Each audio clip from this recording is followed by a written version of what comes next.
അസ്സലാമു അലൈക്കും വറഹ്മത്തുള്ളാഹി വബറകാതുഹു. നമ്പിയാടത്ത് നമ്പിമഠത്തിൽ സംഗമത്തിൻ്റെ 5ാം വാർഷികം നമ്മൾ കൊണ്ടാടാൻ തീരുമാനിച്ചു.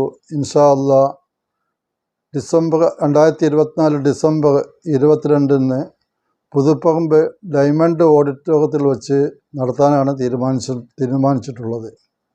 ഇൻഷാ അല്ലാഹ് എല്ലാ കുടുംബങ്ങളും ആ പരിപാടിയിൽ സന്നിധരാകണം. എല്ലാവരും ആ പരിപാടി വിജയിപ്പിക്കാൻ വേണ്ടിയിട്ട് എല്ലാവരും ഒത്തുചേരണം. എല്ലാവരും ആ പരിപാടിയിൽ പങ്കെടുക്കണമെന്ന് വിനീതമായി അഭ്യർത്ഥിക്കുകയാണ്. അസ്സലാമു അലൈക്കും വറഹ്മത്തുള്ളാഹി വബറകാതുഹു. ഈ വരുന്ന 22 ഡിസംബർ 22 നമ്പിയാടത്ത് കുടുംബസംഗമം നടക്കുകയാണ്. ഡയമണ്ട് ഓഡിറ്റോറിയത്തിൽ വെച്ചിട്ടാണ് നമ്മുടെ കുടുംബസംഗമം നടക്കുന്നത്. ഇതൊരു ക്ഷണമായി സ്വീകരിച്ച് എല്ലാവരും പങ്കെടുക്കണമെന്ന് അഭ്യർത്ഥിക്കുന്നു.